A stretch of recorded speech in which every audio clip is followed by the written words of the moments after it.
हमारे hero Alex के साथ एक भयानक श्राप जुड़ा हुआ है। जो भी चीज एलेक्स टच करता है, चाहे पेड़ पौधे हो, जानवर हो या इंसान हो, वो तुरंत मारे जाते हैं। ये एक श्राप है जो उसे एक जादूगरनी ने दिया था, लेकिन क्यों दिया इसका जवाब एलेक्स के पास भी नहीं है। इस श्राप के चलते वो जैसे यमदूत बन गया हो। एलेक्स की माँ भी उससे डरने लगी। इसी वजह से उन्होंने उसे शहर से दूर एक सुनसान विला में भेज दिया, क्योंकि उनका भी मानना था कि एलेक्स अब एक मौत का दूत बन चुका है। लेकिन अब एलेक्स इस विला में अकेला नहीं है। एलिस नाम की एक मेड उसके साथ रहती है। एलिस हर रोज नए नए तरीके से एलेक्स के दिल के जज्बात जगाने की कोशिश करती है, लेकिन एलेक्स को ये सब पसंद नहीं आता, क्योंकि उसे डर है कहीं अगर उसने एलिस को गलती से भी छू लिया तो वो मारी जाएगी। उसके मन में ये भी सवाल उठता है कि जब बाकी मेड उसे छोड़कर जा चुकी हैं तो एलिस क्यों अभी तक उसके साथ यहाँ रुकी हुई है। एलिस इन सब बातों पर ध्यान ना देते हुए एलेक्स को कुकी खिला उसे इनडायरेक्टली किस भी कर लेती है। एलेक्स को याद आता है कि जब वो सिर्फ 5 साल का था तब विच ने उसे ये श्राप दिया था। उसे ना तो ये याद है कि वो विच कैसी दिखाई देती थी, ना ये कि विच ने उसके साथ ऐसा क्यों किया। बस इतना याद है कि विच ने कहा था, ना अब तुम किसी से प्यार कर पाओगे ना कोई तुमसे, और अब से तुम जिंदगी भर अकेले रहोगे। एलेक्स अपने इस श्राप को जल्दी से खत्म करना चाहता है ताकि अपनी माँ के पास लौट सके, उस माँ के पास जिसने उसे जंगल के इस बीच इस वीरान बिला में भेज दिया है। तभी गलती से एलेक्स एक पेड़ को छू लेता है और वो पेड़ तुरंत मर जाता है, जिस वजह से उस पेड़ पर लगा झूला भी गिर जाता है एलेक्स के साथ। तब एलिस जानबूझकर एलेक्स को परेशान करने के लिए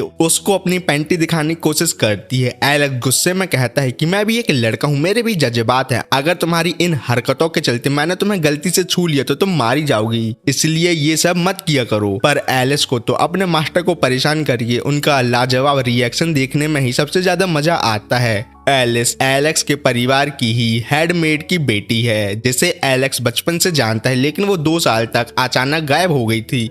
अगले दिन एलिस सुबह सुबह एलेक्स को उठाती है और उसे ब्रेकफास्ट करने के लिए कहती है, क्योंकि उसने रात को भी कुछ ठीक से नहीं खाया था। जब एलिस उसे कम खाना खाने का कारण पूछती है तो एलेक्स बताता है कि जब से उसे ये श्राप मिला है, उसके परिवार वाले जो हमेशा उसके पास बैठकर खाना खाते थे, अब उसके दूर रहकर खाना खाने लगे थे, क्योंकि उन्हें भी मुझसे डर लगता था। लेकिन अब जब से एलिस उसकी जिंदगी में वापस आई है, तब से एलेक्स पहले से ज्यादा खाना खाने लगा है। इस बात के लिए वो एलिस को दिल से धन्यवाद भी देता है। बाहर जाते जाते एलिस बताती है कि मास्टर आपके बचपन के दोस्त फिलिप्स आपसे मिलने आ रहे हैं। फिर हमें एलेक्स के घर वालों का सीन दिखाया जाता है, जहां आप सभी एलेक्स की छोटी बहन वियोला को याद रखना। एलेक्स फिलिप्स से मिलने के ख्याल से थोड़ा घबराया हुआ था, लेकिन अब फिलिप्स को यहाँ आने से रोका भी नहीं जा सकता। उसके मन में पुरानी यादें उभरने लगती हैं। जब विच ने उसे शराब दिया था तब भी फिलिप्स उसे बिल्कुल नॉर्मल तरीके से ट्रीट करता था। कभी स्नेक लेके एलेक्स के पीछे भागता था तो कभी कुछ और हरकतें करता था। एलिस कहती है, मास्टर आपसे मिलने फिलिप्स आ रहे हैं, इसलिए आपको अच्छे कपड़े पहनने चाहिए, और इसके लिए एक नया सूट भी लेकर आती है और कहती है आप यही मेरे सामने कपड़े बदल लीजिए। जब एलेक्स झिझक दिखाता है तो एलिस मुस्कुराते हुए कहती है, अगर आपको शर्म आ रही है तो मैं पहले अपने कपड़े उतार देती हूँ। लेकिन थोड़ी देर बाद एलेक्स चुपचाप कपड़े पहन लेता है। फिलिप से मिलने के लिए एलेक्स अंदर से काफी एक्साइटेड था, क्योंकि वो उसका एक लौता दोस्त था, लेकिन साथ ही ये डर भी था कि क्या वो आज भी उसका दोस्त है या नहीं। एलेक्स हमेशा अपनी कैप पहने रखता है, क्योंकि उसे अपने कर्ली बाल और डार्क सर्कल पसंद नहीं है। उसे लगता है कि ये सब उसे अनुकूल बनाते हैं, लेकिन एलिस ऐसा नहीं मानती। थोड़ी देर बाद फिलिप्स अपने कुछ सर्वेंट के साथ विला पहुंचता है। फिलिप्स को बिल्कुल याद नहीं है कि वो बचपन में एलेक्स के साथ कैसा वक्त बिताया करता था। तभी फिलिप्स के सर्वेंट इस तरह बर्ताव करते हैं जैसे एलेक्स कोई खतरा हो, और ये देखकर एलेक्स उदास हो जाता है। बैठक में चाय पीते वक्त एलिस फिलिप्स से पूछता है कि उसके आने का क्या रीजन है, लेकिन फिलिप्स कोई सही जवाब नहीं देता। बातों का रुख एलिस की तरफ बढ़ जाता है। तब हमें पता चलता है कि एलेक्स का एक बटलर रॉब भी है, जो अभी किसी मेडिकल इमरजेंसी के चलते रेस्ट पर है। घर जाने से पहले फिलिप्स रेस्ट रूम यूज करना चाहता है, जहां एलिस उसे ले जा रही होती है। वहीं फिलिप्स को लगता है कि एलेक्स ने एलिस को डरा धमका के नौकरानी बनाया है, इसलिए वो एलिस को वहां से निकालने और कहीं और नौकरी दिलवाने का ऑफर देता है। ये बातें एलेक्स भी सुन लेता है और गुस्से में आ जाता है। तब फिलिप्स उसे दूर हटाते हुए कहता है, तुम एक मॉन्स्टर हो, एक यमदूत और कुछ नहीं। फिर वो अपने यहाँ आने का असली रीजन बताता है कि एलेक्स की माँ ने उसे यहाँ उसे देखने के लिए भेजा था। उसने सुना है कि एलेक्स का छोटा भाई अब फैमिली टाइटल इनहेरिट करने वाला है, और अगर ऐसा हो गया तो एलेक्स की फैमिली उससे अपने सभी संबंध तोड़ देगी। जाते जाते फिलिप्स कहता है मुझे तुमसे डर लगता है पर तुम पर दया भी आती है, लेकिन अब मैं कभी यहाँ वापस नहीं आने वाला। इतना कुछ होने के बाद भी एलेक्स ऐसे प्रिटेंड करता है जैसे कोई फर्क ही ना पड़ा हो उसे। फिर वो गार्डन में आके सोचता है एलिस अब तक मेरे साथ है, पर जैसे मैं उससे प्यार करता हूँ क्या वो भी मुझसे प्यार करती होगी, क्योंकि मैं तो एक मॉन्स्टर हूँ जो लोगों की जिंदगी लेता है और कुछ नहीं। मैं तो एक नॉर्मल इंसान की तरह उसे अपने हाथों से एक फूल तक नहीं दे सकता। तभी एलिस कहती है फ्लावर की लैंग्वेज में मुरझाया हुआ गुलाब देने का मतलब होता है जिंदगी भर उस व्यक्ति के साथ रहने का वादा करना, और ये गिफ्ट मुझे हर गिफ्ट से ज्यादा पसंद है मास्टर, क्योंकि मुझे ये आपने दिया है। ये सुनकर एलेक्स समझ जाता है कि एलिस भी उससे प्यार करती है। एक दिन एलेक्स सोचता है अगर मैं एलिस को देखूं ही नहीं तो शायद वो मुझे अपने शरीर के हिस्सों का दिखावा करके परेशान नहीं कर पाएगी, लेकिन ये सोच भी फेल हो जाती है क्योंकि आंखें बंद होने पर भी कान तो खुले ही रहते हैं और एलिस की हरकतें तो सुनाई देती ही रहती हैं। तभी उसका पुराना बटलर रॉब भी वापस आ जाता है जिसे हमेशा कमर दर्द की समस्या रहती है। अपने बुढ़ापे की वजह से रॉब आते ही एलेक्स का शुक्रिया अदा करता है सब काम संभालने के लिए उसकी गैर हाजिरी में, और तुरंत वापस अपने रोज के कामों में लग जाता है। अब एलेक्स के पास कोई खास काम नहीं बचा, इसलिए उसके पास सिर्फ एक काम है, एलेक्स को परेशान करना। रॉब जो कि बचपन से ही एलेक्स के साथ है और वही सिर्फ एक व्यक्ति था जो श्राप लगने के बाद भी उसके साथ इस जंगल के विला में रहने आया था, इसी वजह से रॉब एलेक्स के लिए एक पिता समान बन गया है। तभी रॉब बिजली की रफ्तार से अपने सभी काम निपटा कर एलेक्स के लिए चाय बना के लाता है। ये सब देखकर एलेक्स उससे कहता है कि अब वो अकेले इतना काम ना करे क्योंकि अब वो बूढ़ा हो चुका है और इस उम्र में इतना मेहनत करना ठीक नहीं। रॉब अपने मालिक की बात मान जाता है और एलिस के साथ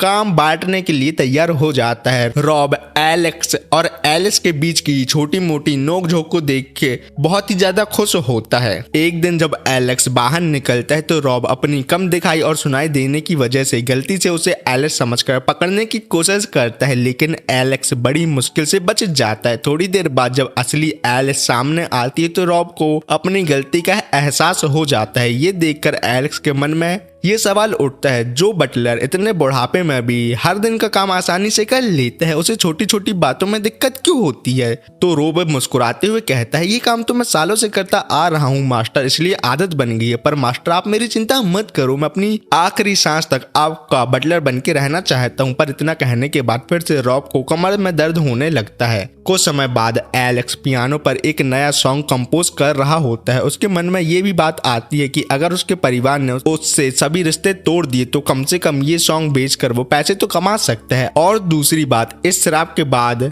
जिसका अब तक कोई हल नहीं मिला, उसके जीवन में सिर्फ पियानो बजाना ही एक सुकून भरा काम रह गया है। तभी एलिस फिर से अपने शरीर का दिखावा करके एलेक्स को परेशान करने आ जाती है। एलेक्स गुस्से में बोलता है, जब तक रॉब आराम कर रहा है तुम उसके सभी काम संभाल लो और मुझे परेशान करना बंद करो। लेकिन जब एलिस काम में लग जाती है तो एलेक्स उसे देखता रहता है, जिससे वो अपने सॉन्ग पर ध्यान नहीं दे पाता। तब वो एलिस को पास बैठाकर अपना नया कंपोज किया सॉन्ग सुना, जो एलिस को बहुत अच्छा लगता है। ये सॉन्ग एलेक्स ने सिर्फ एलिस के लिए लिखा होता है, बस पहली बार अभी उसे सुना रहा होता है। फिर जब एलेक्स पियानो पर ही थोड़ा आराम करने के लिए लेट जाता है तो एलेक्स चुपके से एक छोटी सी इनडायरेक्ट किस करके फिर से उसे परेशान करने लगती है। उसके बाद सीन बदलता है और वियोला पर आता है, जो अपने डाइटिंग के चक्कर में बिना कुछ खाए बाहर निकलती है और अपने बटलर को कहती है कि कल किसी जगह जाने के लिए कैरेज तैयार रखना। ओके। एलेक्स सोचता है कि आज का दिन कितना शांत और अच्छा जा रहा है, पर तभी अचानक उसकी छोटी बहन वियोला बिना बताए उसके घर आ जाती है। जब एलेक्स एलिस से पूछता है कि उसने वियोला को घर के अंदर आने क्यों दिया, तो एलिस कहती है, वियोला आपकी बहन है मास्टर, तो मैं उन्हें अंदर आने से कैसे रोक सकती हूँ। वियोला डाइटिंग की सभी बातें भूलकर तुरंत मिठाइयों पर टूट पड़ती है और एलिस से चाय बनाने को कहती है। तभी उसकी नजर एलेक्स और एलिस के बीच बढ़ते हुए रिश्तों पर पड़ती है और उसे लगता है कि उसका भाई अपनी नौकरानी से प्यार करने लगा है। इसीलिए वो एलिस को कुछ टिप देने लगती है, जिसका नाम रखती है वो वियोला मेथड। इस मेथड में सिखाया जाता है कि कैसे अपनी नेगेटिव बातों को छुपाकर लोगों को अपनी पॉजिटिव चीजें दिखानी चाहिए। जैसे वियोला अपने गोल चेहरे को लंबे बालों से छुपाती है, लेकिन थोड़ी देर बाद ही वियोला मानने लगती है कि इस सब का कोई फायदा नहीं है, क्योंकि उसका भाई तो हमेशा नालायक ही रहेगा, उसे कुछ भी सिखाने का कोई मतलब नहीं है। एलेक्स बताता है कि उसकी छोटी बहन एक नॉर्मल लड़की की तरह है, जिसे लव लाइफ और गॉसिप करना बहुत पसंद है, लेकिन उसका ये बेकार सा व्यवहार एलेक्स से बर्दाश्त नहीं होता, इसलिए वो वियोला वियोला से कहता है कि अब उसे वापस चले जाना चाहिए, लेकिन उसे ये भी पता है कि अगर माँ को वियोला के उसके विला में आने की बात पता चली तो वो बहुत गुस्सा होंगी। कुछ समय बाद वियोला के जाने का वक्त हो जाता है। जाते जाते वो कहती है जल्दी से अपना शराब खत्म करो और सबके साथ मिलकर रहने आ जाओ घर भैया। ये सुनकर एलेक्स खुश हो जाता है, लेकिन तुरंत वियोला हंसी में कह देती है मैं तो मजाक कर रही थी, सीरियस नहीं लो मेरी बातों को। तभी वियोला रोब से टकरा जाती है और उसे देखकर शर्माने लगती है। ये देखकर एलेक्स को समझ आता है कि वियोला मेथड किसी काम का नहीं है और उसकी छोटी बहन को बुढ़े आदमी पसंद है। वियोला के जाने के थोड़ी देर बाद विला में पता नहीं कहां से एक काली बिल्ली आ जाती है। उस बिल्ली को देखकर एलेक्स घबरा जाता है, क्योंकि उसे डर होता है कि कहीं उसने गलती से उसे छू लिया तो बिल्ली मर जाएगी। इसीलिए वो तुरंत एलेक्स को बुलाता है, जो उस बिल्ली को संभाल लेती है। पर अचानक वो बिल्ली एलेक्स के पीछे पड़ जाती है। रास्ते में रोब भी मिलता है, जिसे बुढ़ापे की वजह से लगता है उसका मास्टर घोड़ा बन के घूम रहा है, और एलेक्स की मदद करने की बजाय ये बता रही होती है कि मास्टर बिल्ली ने मेरी ड्रेस फाड़ दी। थोड़ी देर बाद सबको समझ आता है कि बिल्ली को एलेक्स का हरा पेंडेंट चाहिए था। तभी उस बिल्ली से एक छोटी सी चिट्ठी मिलती है जिसमें लिखा होता है मुझे तुम्हें छोड़ने के लिए माफ कर देना। ये सब देखकर एलेक्स अपने आप को उस बिल्ली से जुड़ा हुआ महसूस करता है, क्योंकि जैसे उसकी माँ ने उसे छोड़ दिया था वैसे ही शायद किसी ने उस बिल्ली को भी छोड़ दिया हो। पर तभी उस बिल्ली को एक नया परिवार मिल जाता है, जैसे एलेक्स को रॉब और एलिस जैसा परिवार मिला है। रात में एलेक्स और एलिस बॉल रूम जाते हैं, जहाँ कभी एलेक्स के दादा और एलिस की माँ डांस प्रैक्टिस किया करते थे। आज एलेक्स पहली बार प्रॉपर तरीके से एलिस से पूछता है क्या वो उसके साथ डांस करेगी। बिना एक दूसरे को छूकर भी दोनों इतना सुंदर डांस करते हैं। बस थोड़ा मुश्किल जरूर होता है, क्योंकि दोनों बहुत वक्त बाद डांस जो कर रहे होते हैं। डांस खत्म होने के बाद एलेक्स एलिस से पूछता है मास्टर और सर्वेंट होने के अलावा तुम मेरे बारे में एज अ मैन क्या सोचती हो। तो एलिस बिना झिझके जवाब देती है कि मुझे आप बहुत ही ज्यादा पसंद हो, जिससे एलेक्स बहुत ही ज्यादा खुश हो जाता है। अगले दिन सुबह एलिस एलेक्स के बहुत करीब आकर मुस्कुराते हुए गुड मॉर्निंग कहती है और बोलती है ऐसा करना तो टाउन में बिल्कुल नॉर्मल है। एलेक्स थोड़ा शर्मा जाता है लेकिन कुछ नहीं बोलता। फिर दोनों के बीच एक पूल मैच होता है, जिसमें फैसला होता है कि जो भी जीतेगा वो लूजर से अपने मन का एक काम करवा सकता है। एलेक्स को लगता है कि वो अपने फ्री टाइम में ये गेम खेलता रहता है, तो इस गेम में वो एलिस से बेहतर ही होगा। जब एलेक्स जीतने ही लगता है तो एलिस अपनी नॉटी बातों से उसे डिस्ट्रैक्ट करके फाउल करवा लेती है और पेनाल्टी शॉट लेकर मैच जीत जाती है। जीतने के बाद एलेक्स सोच में पड़ जाता है कहीं एलिस कोई अजीबो गरीब या शर्मिंदा करने वाला काम न करवा ले, लेकिन एलेक्स के अरमान जगाते हुए उसमें पानी छिड़क कर बोलती है मास्टर आपको मेरे साथ टाउन घूमने चलना होगा और कुछ नहीं। एलिस की ये रिक्वेस्ट इसलिए होती है क्योंकि आज टाउन में एक फेस्टिवल है जहां सभी लोग अलग अलग तरह के यूनिक कॉस्ट्यूम पहनकर आते हैं। एलिस कहती है कि अगर एलेक्स ठीक से कपड़े पहने तो भीड़ में भी किसी से टकराने पर कोई मरेगा नहीं, लेकिन एलेक्स को भीड़ भाड़ वाली जगह पसंद नहीं है। पर एलिस इतने क्यूट तरीके से उससे पूछती है कि वो इनकार नहीं कर पाता। फिर दोनों टाउन के फेस्टिवल में जाते हैं। एलेक्स ने अपनी बॉडी के आसपास एक स्टील केज पहना होता है, जिससे अगर कोई उससे टकरा भी जाए तो कोई मरने नहीं वाला। वहाँ एलेक्स एलिस की ड्रेस की तारीफ करता है। एलिस का हमेशा से सपना था कि वो किसी नॉर्मल कपल की तरह अपने पार्टनर के साथ फेस्टिवल एंजॉय करने आए, लेकिन ये बात एलेक्स सुन नहीं पाता क्योंकि भीड़ के धक्के से वो गिर जाता है और लोगों के बीच खो जाता है। जब एलिस अपने मास्टर को ढूंढ रही होती है तभी उसे शैरॉन कहकर कोई बुलाता है, जो असल में उसकी माँ का नाम होता है। एलिस उस अजीब लड़की से पूछती है कि उसकी माँ को वो कैसे जानती है, लेकिन बिना कोई ठीक जवाब दिए वो लड़की वहां से चली जाती है। तब तक एलेक्स टाउन स्क्वायर तक पहुंच जाता है, जहां उसके साथ एक रोतला बच्चा भी होता है जो अपनी माँ से खो गया होता है। अब एलेक्स को अपने साथ बच्चे की माँ को भी ढूंढना पड़ेगा। तभी उसकी नजर एक पियानो पर पड़ती है। पहले तो वो सबके सामने पियानो बजाने से घबराता है, लेकिन थोड़ी देर बाद सब कुछ भूल भाल कर इतना सुंदर पियानो बजाता है कि लोग झूम उठते हैं। एक म्यूजिशियन भी उसके सॉन्ग में रंग भर देता है। फेस्टिवल में सब लोग नाचने और गाने लगते हैं। थोड़ी देर बाद बच्चे की माँ भी उसे वापस मिल जाती है और उसे लेके वापस चली जाती है। सिर्फ वही नहीं, एलिस भी एलेक्स के पियानो की आवाज सुनकर उसे ढूंढ लेती है और उसके बाद दोनों रात भर फेस्टिवल का मजा लेते हैं। अंत में दोनों वॉच टावर के ऊपर चढ़कर पूरे टाउन का नजारा देखते हैं। वहां एलिस एलेक्स को एक पुरानी लोक कथा के बारे में बताती, the princess who married the moon, जो इस टाउन की एक प्रसिद्ध फेरी टेल है। बहुत साल पहले इस जगह पर एक राजकुमारी और राजकुमार रहते थे जो एक दूसरे से बहुत ही ज्यादा गहरा प्रेम करते थे और जल्द ही उनकी शादी भी होने वाली थी। पर इस बात से एक चुड़ैल को इतनी जलन हुई हुई कि उसने राजकुमार को अपने साथ चांद पर ले गई। तब से जिस दिन उनकी शादी होने वाली थी उस दिन राजकुमारी हर साल चांद को किस भेजती है। ये कहानी सुनकर एलेक्स कहता है मुझे यकीन है कि राजकुमार भी हर साल चांद से उसे किस भेजता होगा,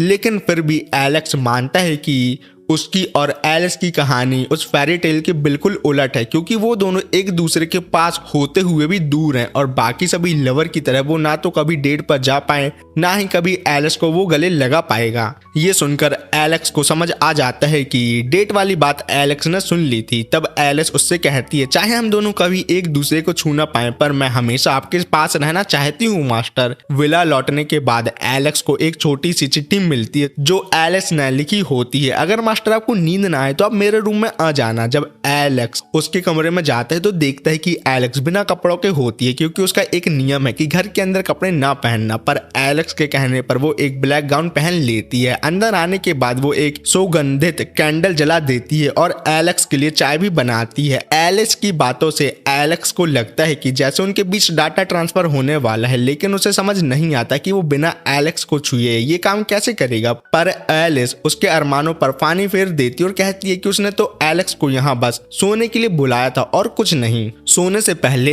एलेक्स उससे कहता है कि कल रात वो दोनों कहीं जाएंगे साथ में। अगली रात एलिस और एलेक्स एक झील के पास जाते हैं जहाँ 10 साल में एक बार दिखने वाला मीटियोर शावर बहुत अच्छे से नजर आता है। ये जगह एलेक्स को तब मिली थी जब वो 10 साल पहले गलती से यहाँ आ गया था। उसने उस सीन को आज तक नहीं भुला पाया है और आज रात वो तय करके आया है कि मैं आज एलिस को अपने दिल की बात साफ तौर पर बता दूंगा। लेकिन तभी एलिस एलेक्स का हैट पकड़ने के चक्कर में झील में गिर जाती है। एलेक्स उसे पकड़ नहीं सकता और उस समय उसे अपने शराब पर बहुत गुस्सा आता है। तभी एलिस कहती है अगर मास्टर आप सच में मुझसे प्यार करते हो तो मुझे किस करो, अगर मैं किस के वक्त मारी भी गई तो मुझे कोई अफसोस नहीं होगा। पर एलेक्स लास्ट मूवमेंट पर अपने आप को रोक लेता है, जिससे एलिस गुस्से में उसे झील में धक्का दे देती है। इन सब के चलते मीटियोर शावर खत्म हो जाता है और एलेक्स का प्रपोज करने का चांस भी चला जाता है। पर अनजाने में एलेक्स कह देता है कि वो आज रात उसे अपने दिल की बात बताने वाला था। रात में आग के पास बैठकर एलिस एलेक्स से कहती है मास्टर अगले 10 साल बाद हम फिर से ये मीटियोर शावर साथ में देखने चलेंगे। इसका मतलब ये होता है कि एलिस हमेशा एलेक्स के साथ रहना चाहती है। अगली सुबह एलेक्स के मन में ये बात चल रही होती है कहीं कल रात उसने एलिस को किस न करके उसकी फीलिंग तो हट नहीं कर दी। पर तभी रॉब और एलिस लाइब्रेरी में एलेक्स के लिए नई डिलीवरी की बुक रखने आते हैं।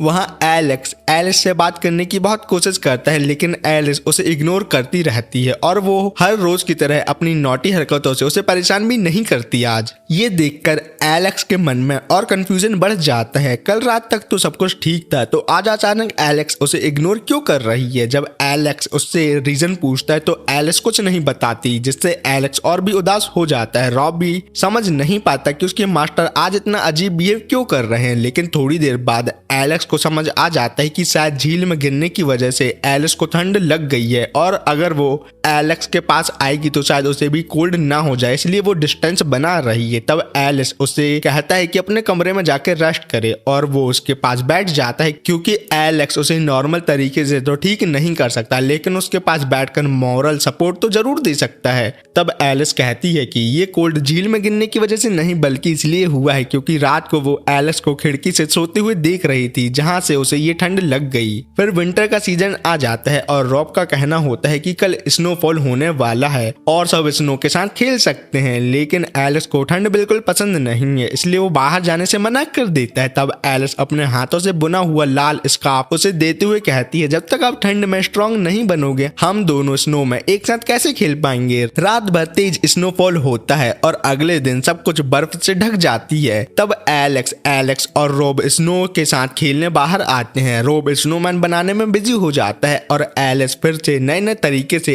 एलेक्स को परेशान करने लगती है। कुछ देर बाद वो दोनों स्नो बॉल फाइट करने लगते हैं और गलती से एक स्नो बॉल रॉब को लग जाता है। रॉब गुस्से में उन दोनों के पीछे भागता है, लेकिन वो इतने दिनों बाद अपने मास्टर को खुश देख बहुत ही ज्यादा खुश होता है। आखिर में सब स्नोमैन बनाकर और खेल खत्म करके विला लौट आते हैं। विला में एलिस नोटिस करती है कि उसकी माँ की दी हुई एक ईयरिंग बर्फ में गिर गई है और तेज स्नोफॉल की वजह से अब बाहर जाकर उसे ढूंढना मुश्किल है। ये बात एलेक्स छुपके सुन लेता है। रात के अंधेरे में एलिस को बिना बताए एलेक्स उनकी ईयरिंग को बर्फ में ढूंढने जाता है, पर कुछ देर बाद ठंड और थकान के कारण एलेक्स बर्फ में गिर जाता है और बेहोश हो जाता है। तभी एक व्हाइट बैट एलेक्स के मैंशन में रास्ता भटकते हुए आ जाती है और अपने ह्यूमन फॉर्म में आती है, क्योंकि वो लड़की एक विच होती है। वो लड़की बहुत ही ज्यादा भूखी भी होती है। तभी वो बेहोश एलेक्स के पास जाकर उसे अपना हाथ देके उठाने की कोशिश करती है। जब एलेक्स होश में आता है तो उसे अपने कर्ज के बारे में बताता है और ये भी कहता है कि वो यहाँ अपनी मेट की ईयरिंग ढूंढने आया है।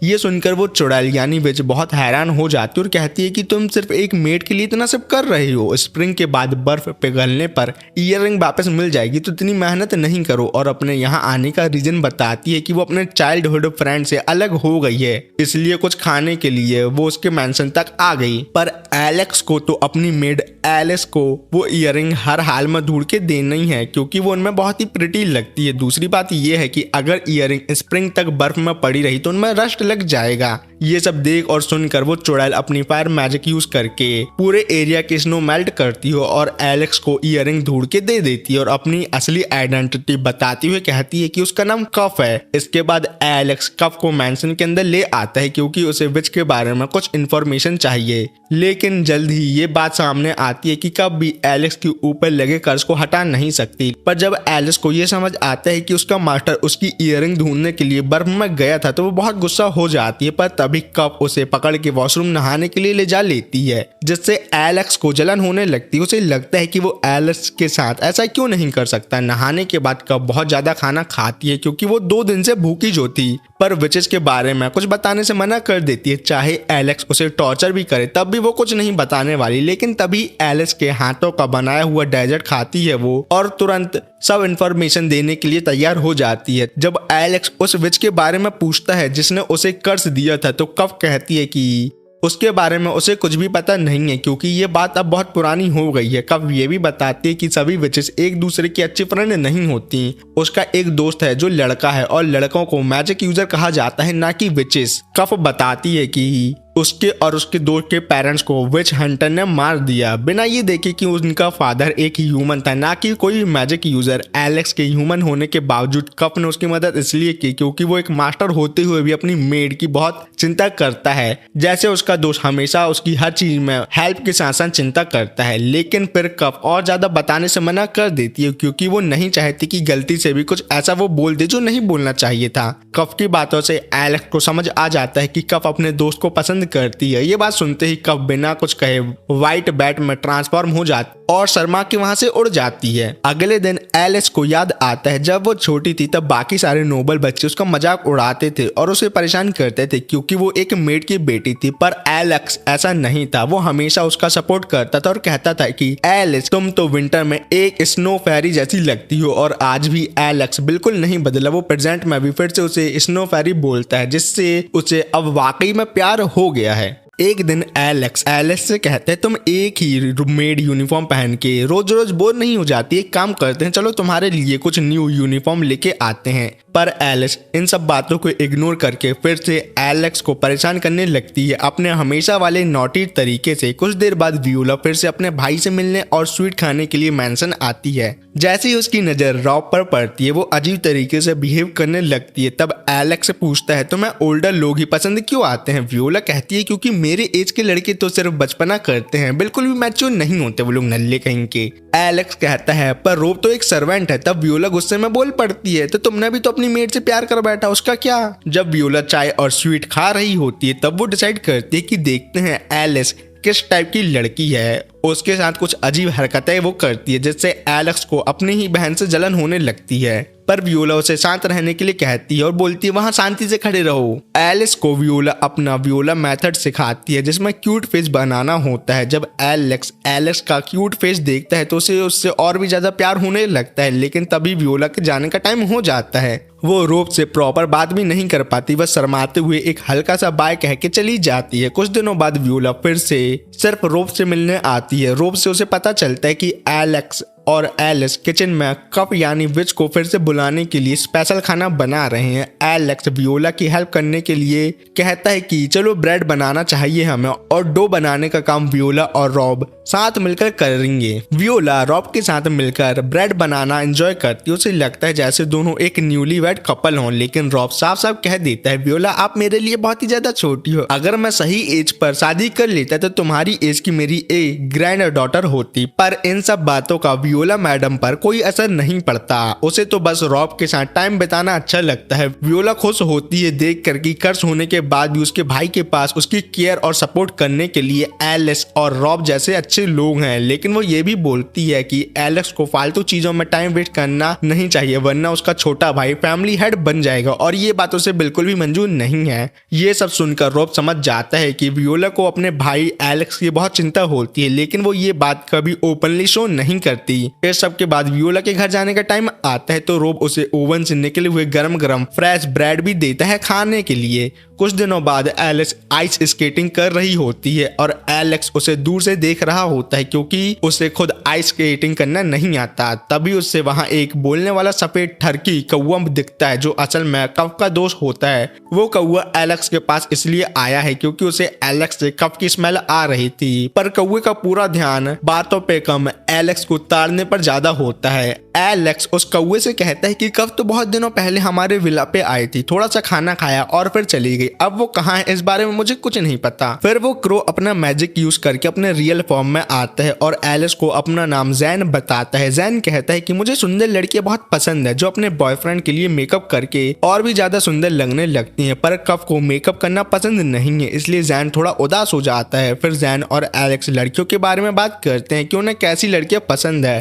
पर एलेक्स उसे साफ कह देता है कि एलिस से दूर रहे क्योंकि एलिस उसकी है। तभी एलिस अपने पॉम से कफ को बाहर निकालती है जो व्हाइट बैट फॉर्म में इतनी ठंड में नीचे में उसमें मिली थी, इसलिए उसे गर्म रखने के लिए एलिस ने उसे अपने पॉम के अंदर छुपा लिया। जैन कफ पर गुस्सा होता है क्योंकि वो बिना बताए चली गई थी और अब जाके मिली है, लेकिन ये सब बातें भूलकर कफ और एलेक्स आइस स्केटिंग सीखने की कोशिश करते हैं। जब जैन एलेक्स की ज्यादा तारीफ करता है तो कफ गुस्से में उसका फेस जला देती है। एलेक्स इन दोनों को इतना क्लोज देखकर थोड़ा जलन फील करता है। आखिर में जब कोई भी स्केटिंग ठीक से नहीं सीख तो सब मिलकर एक साथ स्केटिंग करते हैं। विला के बाहर कफ और जैन एलेक्स की मदद करने के लिए तैयार हो जाते हैं, इसलिए वो एलेक्स को नेक्स्ट ब्लड मून की रात विच की गैदरिंग में ले जाएंगे जिसे विच सैबत कहा जाता है। वहाँ एलेक्स को खुद उस विच का पता लगाना होगा जिसने उसे कर्ज दिया था, और अगर कुछ गलत होता है तो जैन और कफ सब कुछ हैंडल कर लेंगे। उनके जाने के बाद एलिस क्यूट फेस बनाते हुए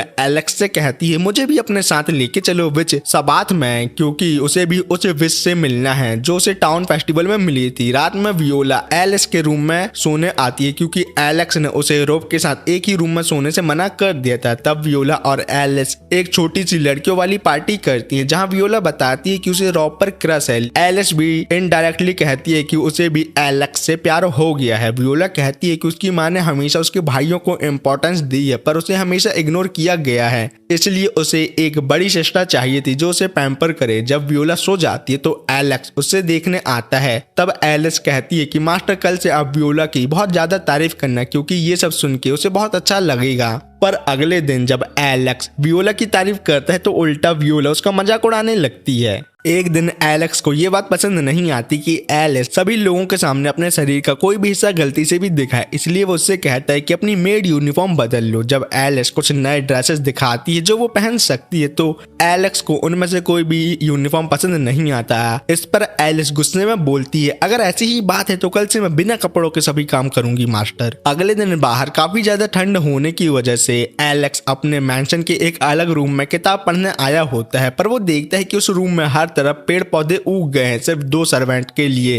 इतने बड़े मैंशन का ध्यान रखना बहुत ज्यादा मुश्किल है, इसलिए एलिस और रॉब को पता नहीं चला कि उस रूम में इतने पेड़ पौधे कब उग गए। अब जो हो गया सो हो गया। एलेक्स अपने कर्ज का इस्तेमाल करके सभी प्लांट को छू के मार देता है। एलेक्स के कपड़े या जूते अगर किसी चीज को डायरेक्ट टच करते हैं तो वो सभी जिंदा चीजें मारी जाती हैं, पर अगर उसने थिक कपड़े पहने हो तो कोई नहीं मरता। अगर एलेक्स किसी के कपड़ों को टच करता है तो वो इंसान नहीं मरता, पर अगर गलती से भी डायरेक्ट कांटेक्ट हो गया तो सामने वाला जरूर मर जाएगा। इन सब बातों से ये साबित होता है कि एलेक्स की जिंदगी अभी भी उस विच के कंट्रोल में है जिसने उसे कर्ज दिया था। तभी एलेक्स देखता है कि एलिस कुछ नीले फूलों को देखकर खुश हो रही है, तो वो उन फूलों का क्राउन बनाकर एलेक्स को देता है जो बहुत टाइम तक उसके पास रह सकता है। उससे पहले एलेक्स डिसाइड करता है कि वो विच सबात में जाकर जरूर अपने कर्ज का सॉल्यूशन ढूंढेगा और एक बार फिर अपनी माँ के पास जाकर साथ डिनर करेगा। उस रात जब एलेक्स को नींद नहीं आती तो वो यूं ही घूमते घूमते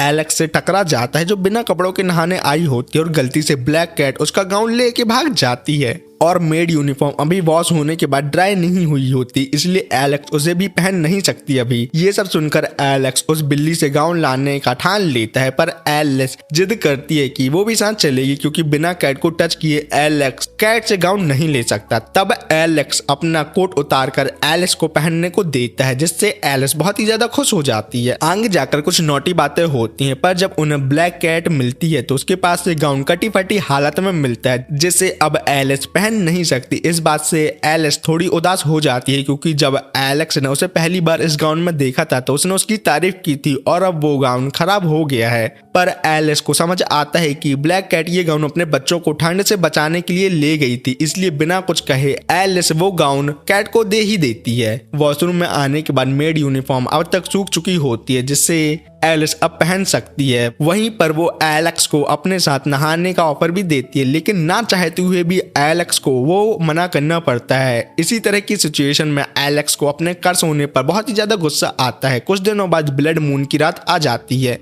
और जैन और कप एलेक्स को विच सबात ले जाने के लिए आते हैं। विच वर्ड जाने के नाम से ही एलेक्स काफी ज्यादा डरा हुआ होता है, लेकिन एलिस बिल्कुल चिल होती है। तभी कप और जैन दोनों उसके पास आते हैं और बताते हैं कि जब तक विचेस को ये पता नहीं चलता है कि तुम दोनों ह्यूमन हो तब तक कुछ भी बुरा नहीं होगा। जैन विच वर्ल्ड जाने का पोर्टल खोलता है और कप दोनों को विच रोब देती है। जब तक एलेक्स और एलिस ये रोब पहने रहेंगे किसी को उनके ह्यूमन होने का पता नहीं चलेगा। जैन उन दोनों को सभी के सामने अपना भाई और बहन कहकर इंट्रोड्यूस करेगा जिससे उन दोनों के ऊपर किसी को भी शक नहीं होने वाला। रोब को भी अपने मास्टर की चिंता होती है, लेकिन एलेक्स कहता है मेरे साथ एलिस है इसलिए हमें कुछ नहीं होगा। पोर्टल से विच वर्ल्ड जाके एलेक्स हर चीज से घबरा जाता है। वहां कुछ विचेस सुट्टा मार रही होती हैं। एक बच्चे के मुंह के अंदर आंखें होती हैं। थोड़ी देर बाद सब विचेस की लीडर स्केलेटन मास्क वाली विच जिसका नाम डेलेथ है सभी की अटेंडेंस लेती है। इससे पहले कि जैन एलेक्स और एलिस को अपने सिबलिंग बताता का पहले ही बोल देती है हमारे बच्चे हैं, जिससे सब हैरान हो जाते हैं। कुछ समय बाद विच सबात खत्म हो जाता है, लेकिन एलेक्स को अपने कर्ज देने वाली विच के बारे में कुछ भी पता नहीं चलता और डेलेथ को पहले से ही पता होता है कि एलेक्स और एलिस ह्यूमन है जिनको कप और जैन यहाँ लेके आए हैं। तभी एलिस डेलेथ से पूछती है मेरी माँ का विच से कोई कनेक्शन था क्या? डेलेथ कहती है मुझे इस बारे में नहीं पता क्योंकि मेरी तुम्हारी माँ से सिर्फ थोड़ी बहुत जान पहचान थी और कुछ नहीं। डेलेथ ये भी बताती है कि उसे एलेक्स को कर्ज देने वाली विच के बारे में पता है। वो मैजिक में बहुत ही एक्सपर्ट थी और उसी की वजह से अब वो मर चुकी है, लेकिन वो कोई आम विच नहीं थी, इसलिए उसके मरने के बाद भी एलेक्स का कर्ज अब तक उसके पास ही है। पर डेलेथ को भी नहीं पता कि इस कर्ज को कैसे हटाया जा सकता है और इससे ज्यादा बताने से मना करते हुए वो एलेक्स का रोब जला देती है, जिससे सबको पता चल जाता है कि वो एक ह्यूमन है। सभी विचेस एलेक्स और एलिस को मारने के लिए उनके पीछे भागने लगते हैं। सुट्टा मारने वाली विचेस अपने प्लान के जरिए एलिस को पकड़ने का ट्राई करती हैं, लेकिन एलेक्स उसे बचा लेते हैं और दोनों पोर्टल से बाहर आ जाते हैं, जहां कप और जैन उनकी भागने में मदद भी करते हैं। ह्यूमन वर्ल्ड आके विचेस को परेशान करने पर जैन और कप दोनों बहुत ही ज्यादा हंसते और अब उन्हें कुछ समय तक विचेस सबात में जाने से छुटकारा मिल गया और ह्यूमन को सबात में लाने वाली बात वो सभी विचेस थोड़े दिनों में भूल जाएंगे, तो उन्हें कोई प्रॉब्लम नहीं होने वाली। इसके बाद एलेक्स उन दोनों को मदद करने के लिए धन्यवाद कहता है और जो भी डेलेथ ने उसे बताया था वो सभी को बता देता है, लेकिन एलेक्स के मन में अभी भी सवाल होता है कि जैन और कप ने उसकी इतनी मदद क्यों की। तो कप कहती है जब मैं पहली बार तुमसे मिली थी तो देखा था कि तुम किसी और के लिए बर्फ हटा रहे हो, तभी मैंने डिसाइड किया था कि मुझे तुमसे दोस्ती करनी है, और ये कहकर वो दोनों वहां से चले जाते हैं। एलेक्स इस बात से बहुत ही ज्यादा खुश होता है कि अब उसके भी दो सच्चे दोस्त बन गए हैं, इसलिए वो अब और भी डिटरमाइंड हो जाता है कि वो इन सभी के साथ मिलकर अपने कर्ज को जरूर खत्म कर देगा।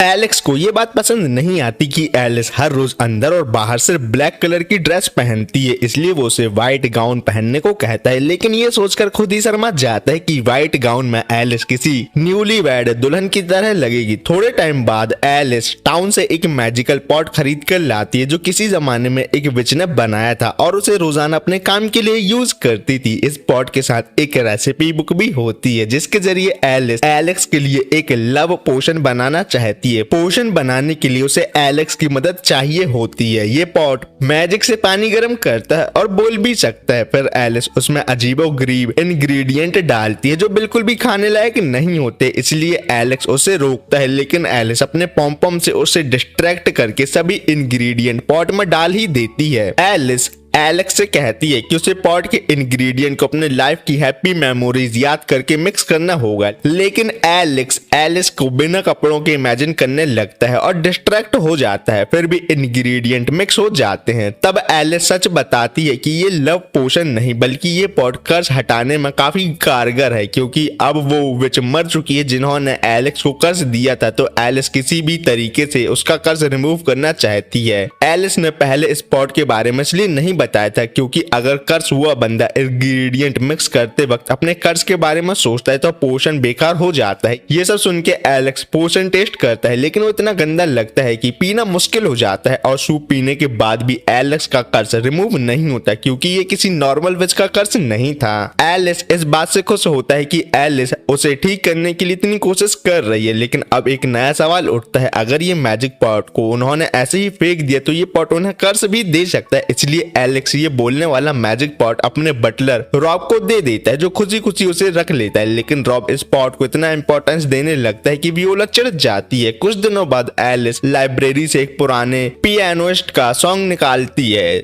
जिसे अगर परफेक्टली प्ले किया जाए तो किसी भी इंसान का कर्ज हटाया जा सकता है। लेकिन इस सॉन्ग को प्ले करते वक्त कई लोग पागल हो चुके हैं। एलिस के धमकाने पर एलेक्स को ये सॉन्ग बजाना पड़ता है। लेकिन जैसे ही वो सॉन्ग बजाता है उसे एक ठग की भूत दिखने लगता है जो सिर्फ एलेक्स को ही दिख रहा होता है क्योंकि सिर्फ सॉन्ग बजाने वाला ही उसे देख सकता है। वो भूत एलिस से मजे लेने लगता है और एलेक्स पियानो बजाने में बिजी होने की वजह से उसकी हेल्प नहीं कर पाता। जब भूत एलिस को किस करने की कोशिश करता है तो एलिस उसकी आंखें फोड़ देती है। तब भूत को समझ आता है कि एलिस उन लोगों में से है जो भूतों को देख सकती है। एलिस से रिजेक्ट होने के बाद भूत एलेक्स को धमकी देता है कि अगर उसने सॉन्ग परफेक्टली नहीं बजाए तो वो जिंदगी भर उसके साथ चिपक कर रहेगा और उसे परेशान करेगा। ये सुनकर एलेक्स अपना पूरा फोकस लगाकर सॉन्ग को परफेक्शन के साथ बजाता है। आखिर में भूत की आत्मा को मुक्ति मिल ही जाती है। लेकिन एलेक्स का कर्ज अभी तक नहीं टूटता। दूसरे दिन सुबह एलेक्स जो आज ज्यादा ही जल्दी उठ गया होता है एलिस को मैंशन ले जाने के लिए उसके रूम आता है। रास्ते में उसे वियोला की एक बात याद आती है, अगर तुम किसी को डरा कर उसका दिल तेजी से धड़काने पर मजबूर कर दो तो वो इंसान तुमसे प्यार कर बैठता है। ये सुनकर एलेक्स भी एलिस को डराने की कोशिश करता है लेकिन एलिस बिल्कुल भी नहीं डरती। मैंशन पहुंचने के बाद भी एलेक्स उसे हॉरर स्टोरी सुनाता है लेकिन खुद ही अपनी बनाई कहानियों से डर जाता है जबकि एलिस शांत बनी रहती है। तब एलेक्स एक हॉरर पेंटिंग दिखाकर उसे डराने की कोशिश करता है जो कल ही उसने दीवार से उतार के रखी थी। पेंटिंग में एक औरत खून के आंसू रो रही होती है। जब एलेक्स उस पेंटिंग को वापस वॉल पे लगा हुआ देखता है तो उसे सच में डर लग जाता है, पर एलिस फिर भी नहीं डरती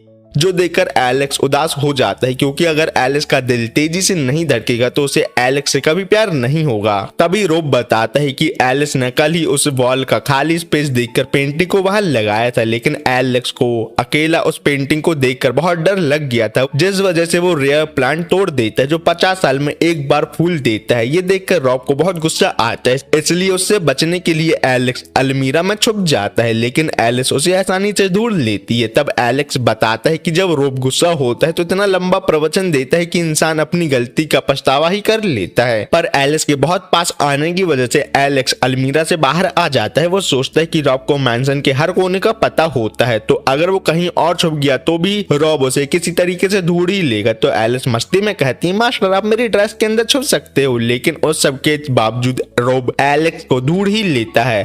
तब एलेक्स खुद को एलिस बनाकर प्रिटेंड करता है और रॉब को उसकी बुढ़ापे की वजह से को समझ नहीं आता तो वो वहां से चला जाता है। इसके बाद वो दोनों एलेक्स के बेड के नीचे छुपते हैं, जो छुपने के लिए काफी ऑर्डिनरी जगह होती है। वहां एलिस और एलेक्स के बीच कुछ नॉटी बातें होती हैं, लेकिन तभी रॉब फिर से उन्हें ढूंढ लेता है और बताता है कि जब ये जगह मेन रेसिडेंस हुआ करता था तब यहाँ के सर्वेंट एलेक्स की माँ और दादी की ज्वेलरी चुरा कर फ्लावर पॉट में छुपा दिया करते थे, पर वो ज्वेलरी निकाल नहीं पाते थे। आज जब एलेक्स ने गलती से वो फ्लावर पॉट तोड़ दिया तो वो ज्वेलरी मिल गई। एलिस कहती है, मास्टर आपने तो एक ट्रू डिटेक्टिव जैसे काम किया है। ये सुनकर एलेक्स खुश हो जाता है, लेकिन रॉब फिर कहता है, लेकिन मास्टर इतने पुराने पॉट को तोड़ने के लिए आपको लंबा प्रवचन जरूर सुनना होगा मेरा। थोड़े टाइम बाद लाइब्रेरी की एक बुक खोलते ही उनमें से एक लड़की बाहर निकलती है जो कहती है, मुझे एक व्हाइट रैबिट चाहिए जिसके पास पॉकेट वॉच हो। अगर तुम मुझे वो दिला दो तो मैं तुम्हारी एक इच्छा पूरी कर दूंगी। ये सुनकर एलिस और एलेक्स उस रैबिट को ढूंढने के लिए ड्रीम वर्ल्ड आ जाते हैं। वहां एलेक्स का कर्ज काम नहीं करता, लेकिन उसे किसी भी चीज का फील भी नहीं होता। जब एलेक्स एलिस के पॉम पॉम को छूता है तो उसे कुछ भी महसूस नहीं होता, जिससे वो बहुत ज्यादा उदास हो जाता है। फिर वो दोनों रैबिट को पकड़ने की बहुत कोशिश करते हैं, लेकिन वो पकड़ नहीं पाते, तो दोनों फिर वहां का एटमॉस्फेयर एंजॉय करते हैं और आकर मैकिस करने का प्लान बनाते हैं। लेकिन उसी वक्त एलिस की आंखें खुल जाती है और वो रियल वर्ल्ड में लौट आता है। उस लड़की का काम पूरा नहीं हो पाता, इसलिए वो गुस्से में उन दोनों को बुरा भला कहकर वापस बुक के अंदर चली जाती है। एक दिन की बात होती है जब कफ एलेक्स के विला यानी उसकी हवेली पर पढ़ाई लिखाई सीखने आई है। उसे पढ़ाने वाला होता है रॉब, लेकिन रॉब उसके ज्यादातर सवालों को इग्नोर करता है। कफ चुपके से लिखना पढ़ना सीख रही है जैन को सरप्राइज देने के लिए। फिलहाल वो दोनों एक सर्कस में काम कर रहे होते हैं, जहां उनका विच होना या अलग दिखना किसी को अजीब नहीं लगता। पहले एलिस को गलतफहमी हो जाती है कि कफ ने पैसों के चक्कर में जैन को सर्कस वालों को बेच दिया। फिर सीन शिफ्ट होता है एलेक्स के छोटे भाई वॉल्टर पर, जो दिखने में बहुत ही ज्यादा सुंदर है। उसे पता होता है कि रोज वियोला उसके बड़े भाई एलेक्स के विला जाती है, जिसे एक विच ने शराब दिया है। वॉल्टर सोचता है कि वही अगला फैमिली हेड बनेगा, पर वियोला उसे बार बार याद दिलाती है कि वो सिर्फ दूसरा बेटा है और फैमिली हेड हमेशा पहला बेटा ही बनता है। उनकी माँ अभी भी एलेक्स के कर्ज हटने का इंतजार कर रही होती है। वॉल्टर को बहुत गुस्सा आता है जब कोई उसे दूसरा बेटा कहता है और वियोला उसे चिढ़ाती रहती है। वॉल्टर को लगता है कि वियोला अपने बड़े भाई एलेक्स से ज्यादा प्यार करती है, पर उससे नहीं। उसे ये भी लगता है कि वियोला सिर्फ एलेक्स के साइड में है। वियोला उसे समझाती है जैसा वो सोच रहा है वैसा कुछ भी नहीं है। वियोला जाते जाते कहती है, वॉल्टर कभी है फैमिली हेड नहीं बन सकता क्योंकि वो दूसरा बेटा जो है, और ये भी कहती है कि माँ को नहीं बताना कि मैं एलेक्स के विला गई हूँ। और ना चाहते हुए भी वॉल्टर माँ से झूठ बोलता है कि वियोला अपनी फ्रेंड के घर गई है।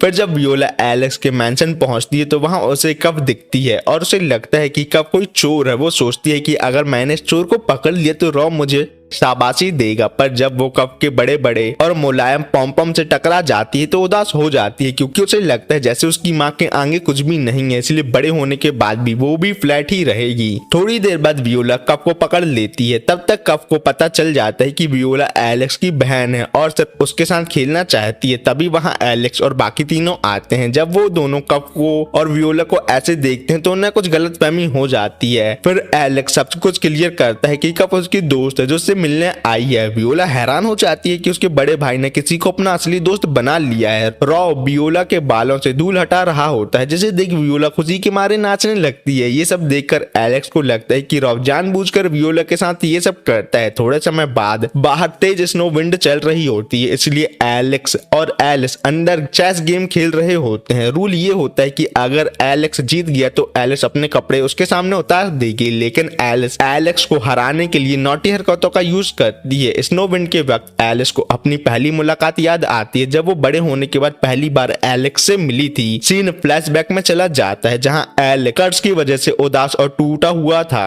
एक दिन रॉब जो बटलर है एलिस को मेड के रूप में लेकर आता है। ये बात एलेक्स को पसंद नहीं आती। जब एलेक्स रॉब से पूछता है कि उसने किसकी परमिशन से एक मेड हायर की है तो रॉब कहता है कि उसने एलिस की माँ की परमिशन ली थी। रॉब एलिस को मेड इसलिए बनाना चाहता है क्योंकि बचपन में एलेक्स और एलिस अच्छे दोस्त थे, लेकिन एलेक्स को अपने बचपन की कोई भी यादें याद नहीं होती और ना ही वो उन्हें याद करना चाहता है, इसलिए उसे एलिस के बारे में कुछ भी याद नहीं होता। वो एलिस से कहता है कि वो मैंशन छोड़ के यहाँ से चली जाए, पर एलिस कहती है मास्टर मेरी माँ के मरने के बाद मैं सिर्फ आपको ही याद करती थी, आपसे मिलना चाहती थी और अब मेरे पास और कोई जगह जाने को नहीं है। एलिस को एलेक्स के कर्ज के बारे में पता होता है, इसके बावजूद भी वो उसकी मेड बनना चाहती है। उन दोनों के चले जाने के बाद एलेक्स उदासी में कहते हैं मुझे अकेला छोड़ दो क्योंकि मुझे अब और नहीं जीना, सिर्फ अकेले मरना है। एलिस को छोटे कमरे पसंद होते हैं, इसलिए रॉब उसे मैंशन के बाहर के एक स्टोरेज रूम रहने के लिए दे देता है। साथ ही बताता है कि मास्टर एलेक्स बहुत अच्छे हैं, पर कर्ज लगने के बाद उनका व्यवहार बदल गया। रॉब एलिस का शुक्रिया अदा भी करता है मेड बनने के लिए और कहता है कि तुम बिल्कुल शेरॉन की तरह दिखती हो, और ये बात एलिस से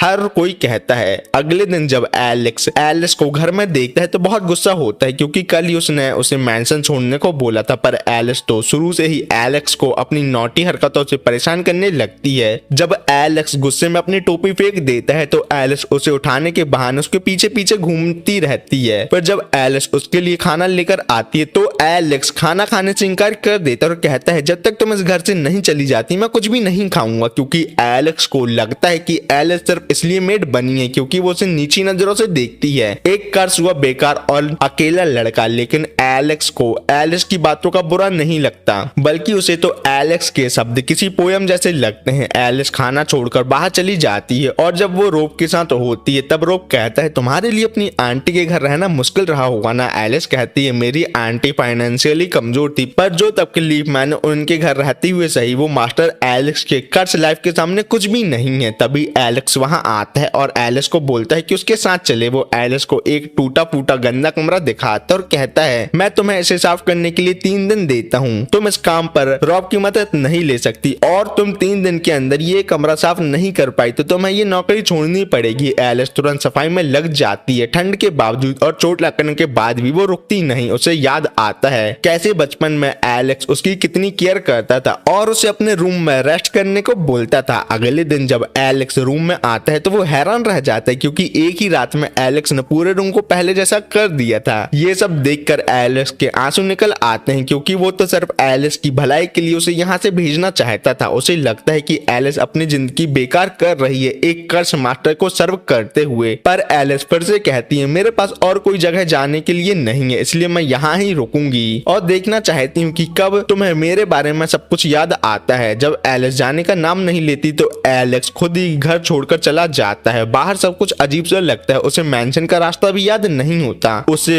विच की बात याद आती है। अब वो कभी किसी से प्यार नहीं कर पाएगा, पर एलेक्स किसी से प्यार करना चाहता था, लेकिन अब वो मरने की कगार पर पहुंच गया होता है और तब उसे याद आता है बचपन में उसकी एलिस नाम की दोस्त थी जो शायद अब उसकी मेड बन के वापस आई है, जिसको लास्ट टाइम वो देखना चाहता है, लेकिन ऐसा अब मुमकिन नहीं हो सकता क्योंकि वो यहाँ ही मरने जो वाला है। तभी एलिस वहां आकर उस पर स्नोबॉल फेंक कर कहती है कर्ज होने के बाद भी आपको जीने का पूरा हक है। आपने एक बार भी नहीं सोचा कि आपके जाने के बाद उन लोगों का क्या होगा जो आपकी फिक्र करते हैं, जो आपको चाहते हैं। एलिस कहती है बचपन में जब मैं हमेशा बीमार रहती थी तब आप ही थे जिन्होंने मुझे जीने की उम्मीद दी, आप ही ने मेरी मदद की थी और अब मैं सिर्फ आपकी वजह से जिंदा हूँ। फिर वो अपना छाता देकर एलेक्स को उठाने में मदद करती है और कहती है हम दोनों हमेशा अपनी जिंदगी साथ में बिताएंगे। घर लौटने पर रॉब अपने मास्टर को जिंदा और सुरक्षित देखकर खुश हो जाता है। उसे लगता है कि अब एलेक्स ने एलिस को अपना लिया है। तब एलेक्स कहता है मुझे एलिस ने बचाया है और शायद मुझे एलिस से प्यार हो गया है। सीन वापस प्रेजेंट पर आता है जहां एलेक्स अपनी यादों में खोया होता है और चेस का गेम हार जाता है। वियोला रॉब को एक गिफ्ट देना चाहती थी लेकिन उसे समझ नहीं आ रहा था कि वो उसे क्या दे सकती है। तब एलिस कहती है आप रॉब को एक सुंदर सा हैंकरचिप्स गिफ्ट के रूप में दे सकती हो। फिर एलिस बताती है कि बहुत जल्द क्रिसमस ईव आने वाली है। ये सुन के एलेक्स को समझ आता है, इसलिए वियोला रॉब को गिफ्ट देना चाहती थी। एलिस ये भी बताती है कि इस क्रिसमस पे जैन और कब भी यहाँ आने वाले हैं, मतलब ये एक तरह की पार्टी होगी। तब एलिस कहती है लेकिन मुझे तो आपके साथ अकेले पार्टी करना ज्यादा पसंद है मास्टर। ये सुन के एलेक्स मैंसन की विंडो और डोर बंद करने चला जाता है। तब एलिस मुस्कुराती हुई कहती है, अरे मैं तो मजाक कर रही थी। एलेक्स के मन में शक होता है, क्या उस जैसा एबनॉर्मल लड़का एक नॉर्मल इंसानों वाली पार्टी में शामिल हो सकता है या नहीं, और क्या वो अपने रोज के कपड़े और टोपी पहन के पार्टी में जा सकता है या नहीं। तब एलिस कहती है, मास्टर आप इन कपड़ों में भी बहुत अच्छे लगते हो, और देखो आज मैंने नई स्टाइल की पैंटी पहनी है। सीन वियोला पर शिफ्ट होता है जो अपनी माँ को क्रिसमस विश करती है। तब माँ कहती है, तुम हर रोज अपने दोस्त के घर चली जाती हो, लेकिन क्रिसमस अपनी फैमिली के साथ बिताना चाहिए, इसलिए आज कहीं नहीं जाना। और माँ वियोला को बच्चों वाली डिजाइन के कपड़े पहनने से मना करती है। ये सुन के वियोला उदास हो जाती है और सॉरी बोलती है, और बाहर आके अपने सर्वेंट से कहती है, मैं एलेक्स के विला जाने वाली हूँ, सिर्फ अपने ड्राइवर के साथ, क्योंकि एलेक्स भी मेरी फैमिली है, तो मैं मॉम की बात एक तरीके से मान ही तो रही हूँ। ये सब बातें वॉल्टर सुन लेता है और उसे गुस्सा आ जाता है कि वियोला क्रिसमस में भी अपने बड़े भाई के साथ 2 घंटे का ट्रैवल करके एंजॉय करने जा रही है। इस बात से उसका गुस्सा और ज्यादा बढ़ जाता है। कैज में वियोला कहती है, मैंने रॉक के लिए एक परफेक्ट हैंकरचिफ सिलेक्ट कर लिया है, अब बस मुझे अपने अंदर इतनी हिम्मत लानी है कि मैं उसे ये गिफ्ट दे सकूं। तब हमें पता चलता है कि वियोला के ड्राइवर को हटा के वॉल्टर खुद उसका ड्राइवर बन गया है। वो वियोला को विला ले जा रहा है क्योंकि वो भी देखना चाहता है कि उसका कर्स हुआ बड़ा भाई वहाँ कैसे रहता है, क्या करता है, और उसने डिसाइड कर लिया है कि वो अपने बड़े भाई से कभी नहीं हारेगा और फैमिली हेड तो वही बनेगा। तब तक एलेक्स सोचता है कि क्रिसमस ईव में अगर क्रिसमस ट्री ही नहीं होगा तो पार्टी का क्या मजा। एलिस भी कहती है, क्रिसमस ईव में सेंटा का आना तो बनता है। ये सुन के एलेक्स इमेजिन करता है एलिस को सेंटा के कॉस्ट्यूम में। तब एलिस कहती है, मास्टर मैं आपको खुश करने की पूरी कोशिश करूंगी और एक अच्छा डिनर बना के पार्टी में 4 चांद लगाने की भी कोशिश करूंगी। तभी जैन और कप एक सुंदर सा क्रिसमस ट्री लेकर वहां पहुंच जाते हैं। एलिस उन दोनों का शुक्रिया अदा करती है क्योंकि एलेक्स और उसे समझ नहीं आ रहा था कि ट्री कहां से लाना है। कप डिसाइड करती है कि वो और एलिस ट्री को ऐसे डेकोरेट करेंगे जिससे सेंटा भी वहां रुकने के लिए मजबूर हो जाएगा। ये देख के एलेक्स को समझ आता है कुछ विचेस को सच में सेंटा के एग्जिस्टेंस पर भरोसा है। जब जैन उनकी मदद करने आता है तो तीनों उसे मना कर देते हैं। जैन उदास हो जाता है पर डिसाइड करता है कि जब तक लड़कियां ट्री डेकोरेट कर रही हैं तब तक दोनों लड़के कमरा डेकोरेट करेंगे। तब एलेक्स कहता है, इतने बड़े कमरे को हम चारों मिलकर डेकोरेट करेंगे तो ये काम जल्दी निपट जाएगा। जैन कहता है, हमें लड़कियों से इतना हार्ड काम नहीं करवाना चाहिए, और दूसरी बात अगर कब कोई हार्ड काम करेगी तो सब कुछ बिगाड़ देगी। जैन ये भी बताता है कब बहुत क्यूट है, उसका दिल भी बहुत बड़ा है और वो बचपन से कभी झूठ नहीं बोल सकती। ये सुन के एलेक्स कहता है, अगर तुम्हें कब पसंद है तो तुम्हें अपने दिल की बात उससे कहनी चाहिए और ये तारीफ उसके फेस टू फेस करनी चाहिए, ना कि मुझसे। लेकिन जैन इन बातों को छोड़ के एलेक्स के बारे में कुछ नॉटी बातें सोचने लगता है जिन्हें कब भी सुन लेती है और गुस्से में आकर जैन का चेहरा जला देती है। कुछ समय बाद जब क्रिसमस ट्री डेकोरेट हो चुका होता है, उसमें ज्यादा मेहनत एलेक्स ने की होती है और थोड़ी बहुत कप ने। तब कप जैन से कहती है, देखो ये ट्री कैसा लग रहा है। जैन को एलेक्स की बात याद आती है इसलिए वो कहता है, ट्री अच्छा और सुंदर है लेकिन इससे भी ज्यादा प्यारी तो तुम लग रही हो कप। लेकिन कप मैडम ये बात सुनने से पहले ही सो गई होती है क्योंकि वो सेंटा को देखने के लिए आधी रात तक जागना जो चाहती थी। पर हमें पता चलता है कि कप ने जैन की सब बातें सुन ली थी इसलिए वो चुपके से शर्मा जाती है। सीन बदलता है और मेन रेसिडेंस पे आता है जहां एलेक्स की माँ अकेले ही क्रिसमस बना रही होती है। तभी वियोला तेजी से एलेक्स के विला पहुंच जाती है लेकिन रॉब का गिफ्ट गलती से बाहर ही गिरा देती है। वॉल्टर को लगता है कि वियोला ये गिफ्ट एलेक्स के लिए लाई है, इस बात से उसे और भी ज्यादा गुस्सा आता है। विला के अंदर जाके वॉल्टर किसी डिटेक्टिव की तरह पूरी जगह की तलाशी लेता है। उसे पता है कि यहाँ एलेक्स के 2 सर्वेंट भी रहते हैं उसके साथ, पर क्रिसमस ईव के बावजूद विला इतना शांत क्यों है। ये सोच के उसे भी एलेक्स की जिंदगी पर दया आती है। थोड़े और अंदर जाने पर उसे सेंटा का कॉस्ट्यूम मिलता है और पता नहीं क्यों उसे पहन भी लेता है। तभी कब वहाँ आती है और सोचती है क्या ये असली सेंटा है, और वो वॉल्टर से गिफ्ट मांगने लगती है तो वॉल्टर उसे वियोला का गिरा हुआ गिफ्ट दे देता है। पर तब भी कफ उसका पीछा नहीं छोड़ती। जब वॉल्टर को लगता है कफ चली गई तभी कफ अपने बैट फॉर्म में आके वॉल्टर को चिमनी तक ले जाने में मदद करने का ऑफर देती है। दूसरी तरफ विला में वियोला अपने गिफ्ट को ढूंढ रही होती है जो उसे कहीं नहीं मिलता। अंत में वो सभी के पास लौट आती है और सोचती है कि जैन ने शायद कोई मास्क पहना हुआ है। तभी एलिस और रॉब भी वहां पहुंचते हैं। एलिस बताती है कि उन्होंने कप को सरप्राइज देने के लिए रॉब को सेंटा बनाना था लेकिन अब कॉस्ट्यूम घर के अंदर मिल ही नहीं रहा। तब एलेक्स कहता है कप अभी अभी सो के उठ के सेंटा को ढूंढने घर में चली गई है। इसी बीच काला सा वॉल्टर चिमनी से नीचे गिरता है। वियोला तुरंत पहचान जाती है कि उसका भाई है। एलेक्स भी अपने छोटे भाई को इतने सालों बाद देखकर बहुत खुश होता है लेकिन लेकिन वॉल्टर कहता है मैं तुम्हारा भाई नहीं राइवल हूँ। वियोला गुस्से से कहती है सबसे पहले पार्टी खराब करने के लिए सभी से माफी मांगो मेरे नालायक भाई। वियोला ये भी कहती मुझे तुम दोनों भाई पसंद नहीं हो, मुझे तो इस विला में आना अच्छा लगता है इसलिए मैं यहाँ आती हूँ। ये सुन के एलेक्स और वॉल्टर दोनों उदास हो जाते हैं। तभी कप भी वहाँ आती है जिसके हाथ में अपना गिफ्ट देखकर वियोला उससे गिफ्ट मांगती है, लेकिन कप कहती है ये मेरा गिफ्ट है जो सेंटा ने मुझे दिया है, पर पता नहीं अब वो कहाँ चले गए। इन दोनों के बीच गिफ्ट को लेकर झगड़ा शुरू हो जाता है। वॉल्टर सोचता है जब एलेक्स के पास इतने सारे विचेस फ्रेंड है तब भी वो अपना कर्ज हटा क्यों नहीं पाया, तो इसका मतलब ये है कि कर्ज हटने के बाद भी एलेक्स फैमिली हेड बनने के लायक नहीं है। वॉल्टर एलेक्स से कहता है मुझे हमेशा से तुम्हारे ऑप्शन के रूप में ट्रीट किया गया है, जो बात उसे बिल्कुल भी पसंद नहीं है। तभी वियोला कप से कहती है इस गिफ्ट में जहर लगा हुआ है। ये सुन के कप उसे जलाने लगती है, पर सही समय पर एलेक्स अपने ग्लव की मदद से गिफ्ट को जलने से बचा लेता है और वापस वियोला को दे देता है। इसके बाद वॉल्टर कहता है जो भी हम दोनों में से पहले तुम्हारे कर्ज के राज का पता लगाएगा वही फैमिली हेड बनेगा। एलेक्स भी इस बात को मान जाता है, लेकिन फुल एटीट्यूड में जाते हुए वॉल्टर खुद की ही बेइज्जती करवा लेता है। फिर वॉल्टर को छोड़कर सब लोग पार्टी एंजॉय करते हैं और बहुत मजा करते हैं। वियोला रॉब को अपना गिफ्ट भी दे देती है और खुश हो जाती है। पार्टी के बाद सब लोग अपने अपने घर चले जाते हैं। तब एलेक्स और एलिस बाहर आके बातें करते हैं। एलेक्स कहता है मैंने सोचा भी नहीं था कि आज वॉल्टर मुझसे मिलने आएगा। फिर उसे याद आता है जब पहली बार उसने एलिस से कहा था मुझे तुम पसंद हो और मैं तुम्हारे साथ अपनी पूरी जिंदगी बिताना चाहते हैं, तो एलिस खुशी के मारे रोने लगी थी। एलेक्स ये भी कहता है कि अगर तुम मेरी जिंदगी में नहीं आई होती तो मैं कभी इतने सारे दोस्त नहीं बना पाता और शायद मैं अभी भी अकेला ही रहता, ना कि इतना खुश। ये बातें एलिस एलेक्स की तरफ से क्रिसमस गिफ्ट के रूप में ले लेती है और उसे प्रॉमिस करती है कि वो हमेशा उसके साथ ही रहेगी।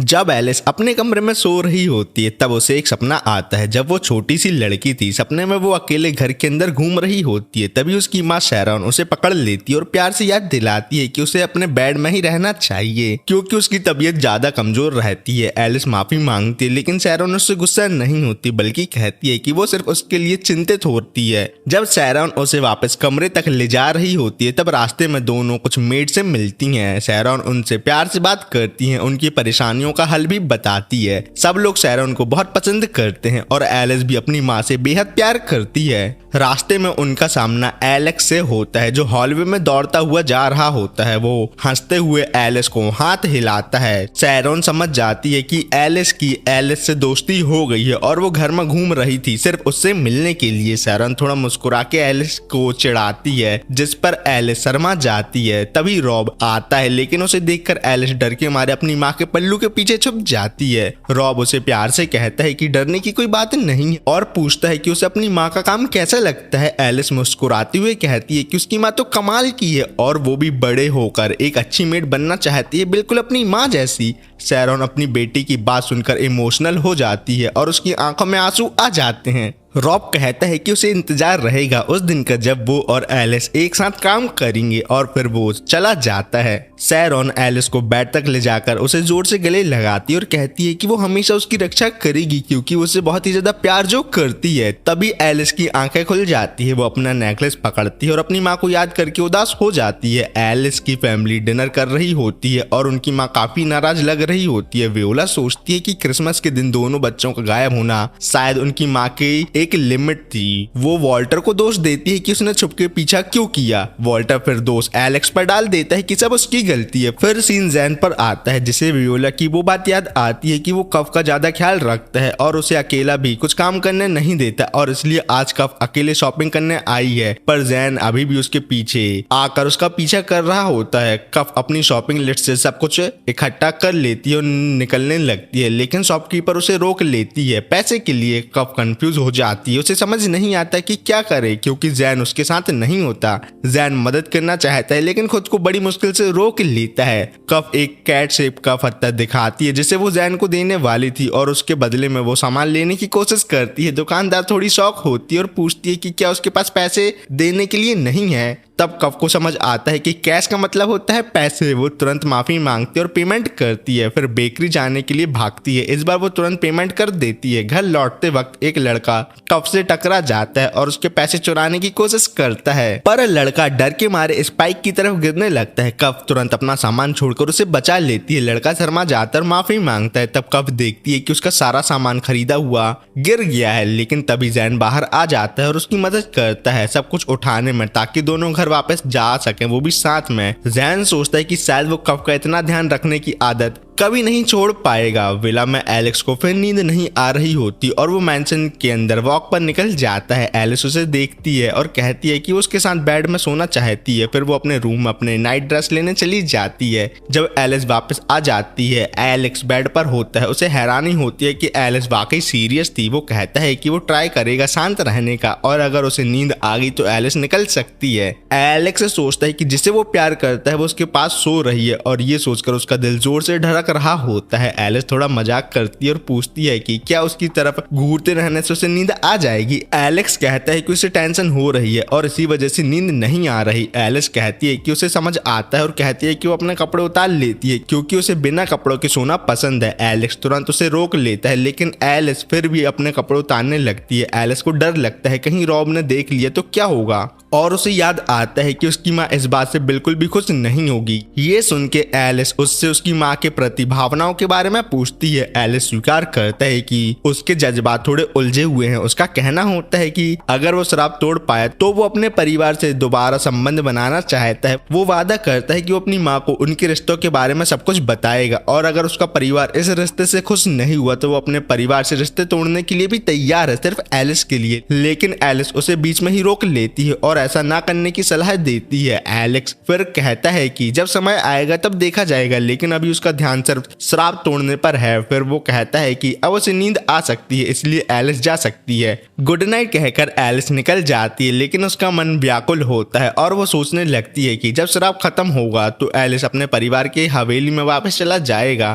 फिर एलिस रॉब को ढूंढने जाती है। रॉब को याद आता है जब एलिस ने गर्व से उसे वो मिटन्स दिखाए थे जो एलिस ने उसके लिए बुने हुए थे। उस समय एलेक्स बहुत खुश था और बिल्कुल अलग लगता था। जब एलिस पर शराब लगा था तब रॉब को उसकी देखभाल का जिम्मा दिया गया था। रॉब को समझ नहीं आता कि उसे क्या करना चाहिए क्योंकि उसने कभी किसी बच्चे की परवरिश नहीं की थी। उसे डर था कि बिना औरत की मदद के वो ये सब काम कर पाएगा भी या नहीं। फिर भी उसने इसे एक सम्मान की तरह स्वीकार किया, लेकिन जैसे जैसे एलेक्स बड़ा होता गया उनके बीच तनाव बढ़ने लगा। एलेक्स रॉब से झगड़ा करता और कई बार घर से भी भाग जाता। आखिर में एलेक्स ने अपने आप को कमरे में बंद कर लिया और दुनिया से कटने लगा। उसने अपनी जिंदगी खत्म करने की भी बात कहनी शुरू कर दी। रॉब उसके लिए चिंतित था, खासकर क्योंकि उसका कोई दोस्त नहीं था। तभी रॉब को एलिस की याद आती है जो एलेक्स के करीब रहने के लिए मेड बनने के काम के लिए भी खुशी खुशी मान जाती है। अब एलिस एलेक्स के लिए इतनी खास हो गई थी जितना रॉब ने कभी सोचा भी नहीं था। एलिस रॉब से पूछती है कि क्या वो अजीब है। वो चाहती है कि एलेक्स शराब से मुक्त होकर अपने परिवार के साथ जीवन बिताए, लेकिन एलेक्स भी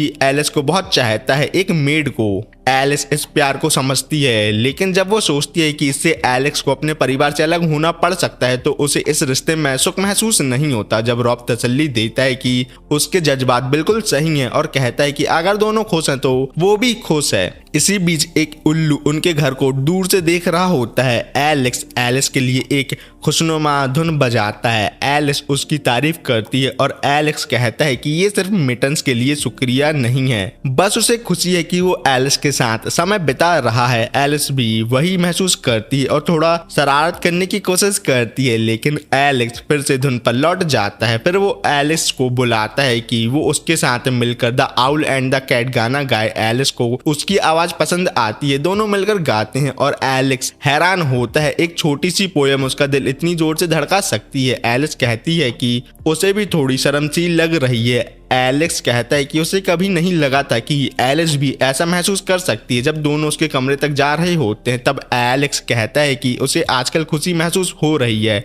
और इसका श्रेय सिर्फ एलिस को जाता है। वो आशा करता है कि एक दिन शराब तोड़कर वो एलिस के साथ घर वापस जा सके। एलिस तुरंत गुड नाइट कहती है, हवा में एक किस भेजती है और चली जाती है। कमरे के बाहर निकलते ही वो माफी मांगती है। वो कहती है कि वो सिर्फ एक छोटी सी नौकरानी है और चाहे एलिस कुछ भी सोचता हो, जब वो दिन आएगा तो दोनों ऐसे मिल नहीं पाएंगे जैसे अब मिलते हैं। और ये बात एलिस के मन को चुभ जाती है। वॉल्टर और वियोला स्टोर रूम में किसी क्लू की तलाश कर रहे होते हैं जो एलिस के शराब को तोड़ने में मदद कर सके। वॉल्टर थोड़ा चिढ़ जाता है और वियोला से कहता है कि उसे तो एलेक्स पसंद है। तो वियोला उसे याद दिलाती है कि मदद करने का आइडिया तो वॉल्टर का ही था। वॉल्टर सोचता है कि अगर उसे शराब के बारे में कोई सबूत मिल जाए तो वो एलेक्स से एक नहीं 2 कदम आगे हो जाएगा। जैसे ही वो 2 का जिक्र करता है उसका मूड बिगड़ जाता है। इसी बीच वियोला को एक पुराने सर्वेंट की लॉगबुक मिलती है जो उस समय की होती है जब एलेक्स पर शराब लगा था। वो उसे लेकर तुरंत भाग जाती है और वॉल्टर को सबको साफ करने के लिए छोड़ देती है। हॉलवे में वियोला अपनी माँ गैरबर को देखकर उस किताब को छुपा लेती है। गैरबर उसके कपड़े को लेकर उसकी निंदा करती है और कहती है कि उसे एक नई ड्रेस पहननी चाहिए। जब वियोला अपनी नई ड्रेस पहनकर दिखाने आती है तो गैरबर उसे अप्रूव करती है और कहती है कि उसे हमेशा ऐसे ही कपड़े पहनने चाहिए। वियोला विरोध करती है कि ये उसका स्टाइल नहीं है, लेकिन गैरबर कहती है कि ये एक सुधार है और उसके नोबल परिवार की इमेज बनाए रखना जरूरी है। वियोला को बुरा लगता है कि वो अपनी मर्जी की जिंदगी नहीं जी सकती। बाद में वो एलेक्स और एलिस के पास अपना गुस्सा निकालती है। वो अपनी माँ को एक कड़वी जुबान वाली, छाती में फ्लैट और अजीब मेकअप वाली बुड्ढी कहकर बुलाती है। जब एलिस कहता है कि वो उस ड्रेस में अच्छी लग रही है तो वियोला उस पर चिढ़ जाती है। फिर वो घोषणा करती है कि वो एलेक्स और एलिस के साथ शिफ्ट होना चाहती है, जिससे एलिस के साथ भी उसकी बहस हो जाती है। तभी रॉब वहां आता है और वियोला के कपड़ों की तारीफ करता है। ये सुनकर वियोला तुरंत प्राउड फील करती है और कहती है कि जब कभी भी वो उससे मिलने आएगी तो ऐसे कपड़े पहना करेगी। वियोला डिसाइड करती है कि उस रात वो एलिस के रूम में रुकेगी तो क्यों ना एक लड़कियों की पार्टी हो जाए। वो कहती है कि उसके पास एलिस के लिए एक गिफ्ट भी है। जब वो रूम में जाती है तो देखती है कि कप ऑलरेडी वहां है। वियोला हैरान हो जाती है और कहती है कि बिना बताए किसी के कमरे में आना बदतमीजी होती है। एलिस कहती है कि ये इतनी सीरियस बात भी नहीं है। तो वियोला भी कहती है ठीक है, तुम्हें कोई प्रॉब्लम नहीं है तो मुझे भी नहीं है। फिर वो कप को अपना एक्स्ट्रा नाइट सूट पहनने के लिए दे देती है। तीनों मिलकर वियोला की माँ के बारे में बात करती हैं जो क्रिसमस के मामले में वॉल्टर से काफी नाराज थी। एलिस कहती है कि एलेक्स और वॉल्टर दोनों पर स्ट्रांग होने का प्रेशर है, लेकिन उसे दोनों ही बेकार लगते हैं। काफ वियोला से सवाल करती है कि पहले वो कहती है कि उसे अपना भाई पसंद है और अब वो अलग बिहेव कर रही है। वियोला तुरंत अपना बचाव करती है और बात को बदल कर प्यार पर ले जाती है। वो कप से पूछती है कि उसकी लव लाइफ कैसी चल रही, लेकिन जब कप ये बताने से मना करती है तो वियोला उससे गुदगुदी करने लगती है। एलिस उसे याद दिलाती है कि उसे गिफ्ट भी देना था। वियोला किताब निकालती है जो उसे स्टोर रूम से उठाई थी। एलिस उसे देखकर खुश होती है और पलट कर पढ़ने लगती है। उसे उसमें अपनी माँ की हैंडराइटिंग नजर आती है। फिर तीनों सोने की कोशिश करती हैं, लेकिन बेड छोटा होता है जिससे काफ और वियोला में थोड़ी बहस हो जाती है और एलिस चुपचाप मुस्कुराती रहती है। इसी दौरान आउल उन्हें देख रहा होता है और डायलत डिसाइड करती है कि अब कुछ करने का समय आ गया है। गैरबर वियोला की गायब होने की बात वॉल्टर से पूछती है। वो ये भी कहती है कि क्रिसमस वाले इंसिडेंट के लिए अब तक उसने वॉल्टर को माफ भी नहीं किया है, जिससे वॉल्टर घबरा जाता है। जैन डायलत से मिलता है जो उसे एक काम के लिए कहती है। वो चाहती है कि जैन उसका एक मैसेज अपने दोस्तों तक पहुंचाए। दूसरी तरफ रॉब एलिस को किताब पढ़ता देख लेता है और उसके बारे में पूछता है। एलिस बताती है कि इसमें कुछ पेजेस उसके लिखे हुए भी हैं, लेकिन रॉब कुछ याद नहीं कर पाता। एलिस बताती है कि ये पेज ज्यादातर काम से जुड़े हैं और इनसे बहुत कुछ सीखने को मिल रहा है उसे। तभी एलिस एक लाइन पढ़ती है जिसमें लिखा होता है, सफेद पोशाक में 2 औरतें हवेली में आई थी। रॉब को याद नहीं आता कि ये दोनों कौन थी, लेकिन एलिस सोचती है कि उसकी माँ ने शायद डायलत और किसी और के बारे में लिखा था। तभी जैन रूम में घुस आता है और एलिस उसे रोकने की कोशिश करता है, लेकिन जैन अंदर आ जाता है। रॉब और एलिस को ग्रीट करता है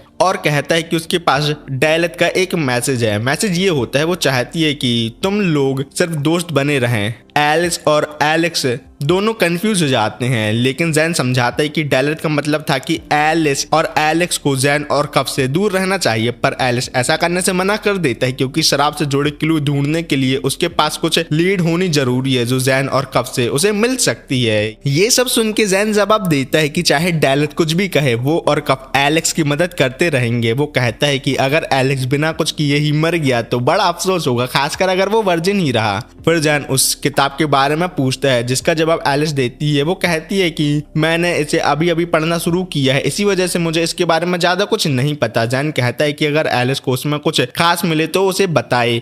फिर वो कहता है कि अब जब एलिस मिल गई है तो वो एलेक्स के साथ थोड़ा मजाक मस्ती करेगा। एलिस वादा करते है कि वो उन दोनों के लिए चाय लेकर आएगी। थोड़ी देर बाद जब एलिस चाय लेकर आती है तो देखते हैं कि जैन और एलेक्स एक दूसरे से मजाक कर रहे होते हैं। तभी एलिस सुनती है कि एलेक्स जैन को रोक रहा है कि वो एलिस के लिए लव सॉन्ग डेडिकेट ना करे, क्योंकि एलेक्स खुद अपने मुंह से एलिस को आई लव यू बोलना चाहता है और जैन से कहता है कि तुम्हें अपने असली जज्बात कब को बोलने चाहिए, ना कि एलिस को। और इसी तरह उन दोनों की नोकझोंक चालू रहती है जबकि एलिस डोर के बाहर शर्माती हुई खड़ी होती है। रॉब जब कैंडल जला रहा होता है तब एलिस उससे पूछता है कि उसने जैन को देखा। रॉब बताता है कि जब वो सेकंड फ्लोर पर था तो उसने किसी के सीढ़ियों चढ़ने की आवाज सुनी थी। एलेक्स सोचता है कि शायद जैन मैंशन एक्सप्लोर कर रहा है। इसी बीच एलिस को अपनी किताब नहीं मिलती। दूसरी तरफ जैन रूफटॉप पर जा चुका होता है। डैलेथ ने उसे कह दिया था कि वो किताब मिटा दे क्योंकि उसमें उसके बारे में कुछ हो सकता है। पहले तो जैन ने ऐसा करने से मना किया था, लेकिन डैलेथ ने काफ को नुकसान पहुंचाने की धमकी दी। जब जैन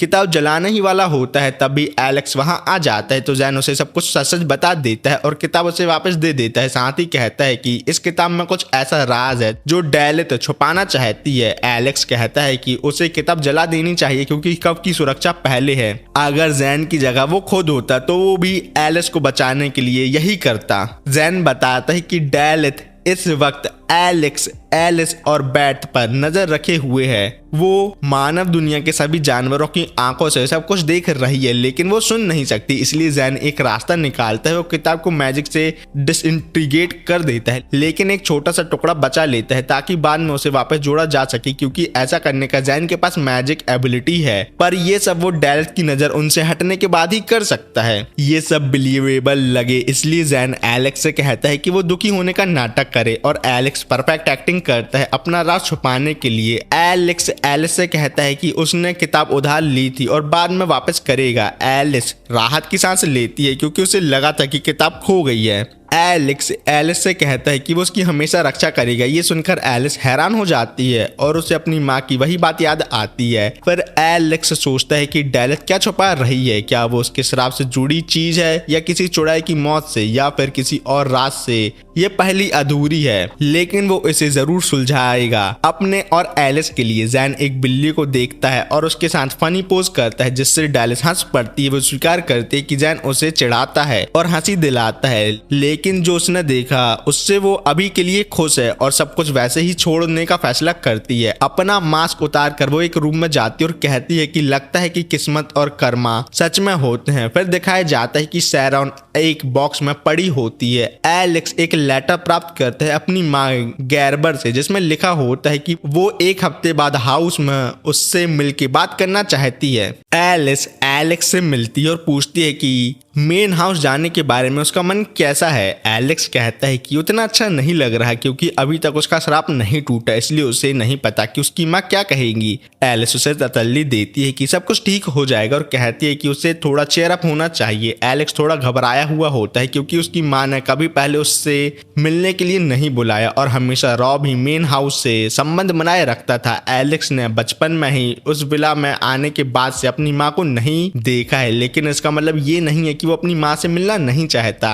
एलेक्स आगे कहता है कि असली बात यह है कि वो चाहता था कि जब उसका श्राप टूट जाए तभी वो अपनी माँ से मिले और उसे तकलीफ होती है सोचकर उसकी माँ शायद समझे कि कुछ भी बदला नहीं है, जिससे वो दुखी है। एलिस उसे सांत्वना देती है। फिर वो कहती है कि अगर एलिस चाहे तो वो उसके साथ चल सकती है। ये सुनकर एलेक्स खुश होता है। जब एलिस चली जाती है तो एलेक्स उसके बारे में सोचता है और डिसाइड करता है कि वो एलिस और उसके रिश्ते के बारे में अपनी माँ से जरूर बात करेगा। गाड़ी में एलेक्स से पूछती है कि उसे अपने फैमिली स्टेट के बारे में क्या याद है। एलेक्स कहता है कि उसे सिर्फ पियानो बजाना या मस्ती करना याद है? फिर वो एलिस से पूछता है और एलिस कहती है कि उसे सिर्फ एलेक्स याद है और कुछ नहीं। जब दोनों पहुंच जाते हैं, वियोला उनका स्वागत करती है और कहती है कि गैरबर ने एलिस को तुरंत मिलने बुलाया है। एलिस स्टाफ से मिलने चली जाती है और एलेक्स को हवा में एक प्यार भरी किस भेजती है, जिससे एलेक्स शिकायत करता है कि वो उसे अकेला छोड़कर क्यों जा रही है। वियोला और वॉल्टर एलेक्स को गैरबर के रूम तक ले जाते हैं। रास्ते में वॉल्टर स्वीकार करता है कि उसने ही गैरबर को वियोला के विला जाने के बारे में बताया था और शायद इसी वजह से एलेक्स को बुलाया गया है। एलेक्स उससे कहता है कि चिंता मत करो, जिसके बाद एलेक्स रूम के अंदर जाता है और बाकी दोनों बाहर इंतजार करते हैं। अंदर जाकर गैरबर कहती है कि काफी समय हो गया। एलेक्स कहता है कि हाँ, और गैरबर बताती है कि 10 साल से ज्यादा हो गए हैं और अब तक उसका श्राप नहीं टूटा। एलेक्स हिचकिचाता है और कहता है कि शायद थोड़ा और समय लग सकता है माँ। गैरबर कहती है कि अभी देर हो गई है, बाकी बातें कल करेंगे और उसे रात को रुकने की अनुमति दे देती है। एलेक्स कहता है कि उसके पास कुछ कहने को है, लेकिन गैरबर कहती है कि कल बात करेंगे, आज नहीं बेटा, जाओ जाओ। बाहर वियोला एलेक्स की तारीफ करती है और कहती है कि आज गैरबर ने दयालु व्यवहार किया है। एलेक्स हैरान होता है और कहता है कि अगर ये दयालु था तो उसका नॉर्मल व्यवहार कैसा होता है। फिर वॉल्टर एलेक्स को गेस्ट रूम तक ले जाता है। दूसरी तरफ सभी मेड एलिस के चारों तरफ घूमकर उसकी तारीफ करते हैं कि वो कितनी बड़ी हो गई है और कितनी सुंदर लग रही है, बिल्कुल सैरॉन की तरह। एक मेड दुखी होती है कि वो सैरॉन के मरने के बाद जब एलिस को रिश्तेदार ले गए थे तब वो कुछ नहीं कर पाई थी। वो माफी मांगती है और एलिस उसे थैंक यू कहती है। फिर एलिस को उसके पुराने रूम ले जाया जाता है जहां वो अपनी माँ के साथ रहा करती थी। तभी गैरबर अपने रूम से बाहर आ जाती है। एलिस को देखकर उसे सैरॉन बुला देती है, वो भी गलती से। मेड करेक्ट करती है कि ये सैरॉन की बेटी है। सैरॉन नहीं मैम। गैरबर कहती है कि एलिस का काला ड्रेस सैरॉन जैसा लगता है और वहां से चली जाती है सॉरी बोल के। मेड एलिस को बताती है कि सैरॉन और गैरबर बहुत क्लोज और खुश मिजाज थे, पर सैरॉन के जाने के बाद से ही गैरबर का स्वभाव बदल गया। एलिस अपनी माँ के बारे में सोच कर रही होती है कि तभी एलिस उससे मिलने आता है। वो पूछता है कि क्या सर्वेंट ने उसे परेशान तो नहीं किया, लेकिन एलिस कहती है कि सभी बहुत फ्रेंडली हैं। फिर वो एलिस से पूछती है कि मीटिंग कैसी गई, तो एलिस कहता है कि सिर्फ थोड़ी देर बात हुई और गैरबर अभी भी वैसी ही है जैसी पहले थी, कल ज्यादा बात होगी। एलिस खुश होती है कि कम से कम उसने अपनी माँ से नॉर्मल तरीके से बात तो की। एलेक्स कहता है कि हम दोनों बहुत थोड़े समय के लिए अलग थे, लेकिन मुझसे तुम्हारे बिना रह ही नहीं जा रहा था और मुझे तुम्हारी बहुत ही ज्यादा याद आ रही थी। एलिस कहती है कि उसने भी सेम ऐसा ही महसूस किया। एलिस अपने मन में स्वीकार करते कि एलिस कितनी प्यारी है और हर पल उसका प्यार और गहरा होता जा रहा है, लेकिन वो तुरंत अलग हो जाता है और कहता है कि उसका मेंटल बैलेंस ज्यादा देर तक संभल नहीं पाएगा, इसलिए मुझे जाना होगा। वो एलिस को बताता है कि अब वो सो जाए क्योंकि कल वियोला उसे उस जगह ले जाने वाली है जहां उसे पर श्राप लगा था। दोनों एक दूसरे को गुड नाइट कहते हैं और एलेक्स चला जाता है। अगली सुबह वियोला एलेक्स से पूछते हैं कि कितने समय बाद वापस आकर कैसा लग रहा है और क्या उसे कुछ याद आया। एलेक्स कहता है कि उसे बस कुछ टुकड़े याद हैं। फिर दोनों एक ऐसे स्पॉट पर पहुंचते हैं जिसका जिक्र एक सर्वेंट ने किया था। एलेक्स उसे देखकर पहचान जाता है और उसे याद आता है कि तब बसंत का मौसम था। वो एलिस के लिए 4 लीफ क्लॉवर ढूंढ रहा था। तभी अचानक से धुआं उठा और किसी ने उसे पीछे से पकड़ लिया और उसे श्रापित कर दिया एक ऐसी जिंदगी के लिए जिसमें कभी प्यार नहीं होगा। वियोला कहती है कि रॉब ने बताया था कि एलिस को एलेक्स याद नहीं थी। वो पूछती है कि ऐसा क्यों था, जबकि उसे तो बचपन से एलेक्स पसंद थी। एलेक्स बताता है कि जब उस पर श्राप लगा उसके बाद वो एलिस को देख ही नहीं पाया, इसलिए उसने उससे जुड़ा हुआ हर एहसास अपने दिल से मिटा दिया। वियोला कहती है कि अच्छा हुआ अब वो एलिस से दोबारा मिल पाया है और एलेक्स इस बात से सहमत होता है। फिर दोनों गैरबर से मिलते हैं। एलेक्स उसे ग्रीट करता है, लेकिन गैरबर जवाब देने के बजाय वियोला से कहती है कि उसे एलेक्स से दूर रहना चाहिए क्योंकि वो खतरनाक है। साथ ही वो वियोला के कपड़ों को भी डिसग्रेसफुल बताकर क्रिटिसाइज करती है। आखिर में वो एलेक्स की तरफ देखकर कहती है कि डिनर के वक्त बात करेंगे। डिनर टेबल पर एलेक्स सभी लोगों के साथ बैठा है, लेकिन सबसे दूर वाले कोने वाली सीट पर। जैसे ही वो खाना शुरू करता है गैरबर बात करना शुरू कर देती है। वो याद दिलाती है कि उनके पिता की तबीयत ठीक नहीं है और उन्हें ये डिसाइड करना होगा कि एलेक्स या वॉल्टर में से कौन फैमिली का वारिस बनेगा। वो कहती है कि अगर बसंत तक एलेक्स का श्राप नहीं टूटा तो वो वॉल्टर को ही अगला वारिस बना देगी। एलेक्स कहता है कि उसे सब समझ आ गया है। गैरबर कहती है कि खाना खत्म करने के बाद वो जा सकता है।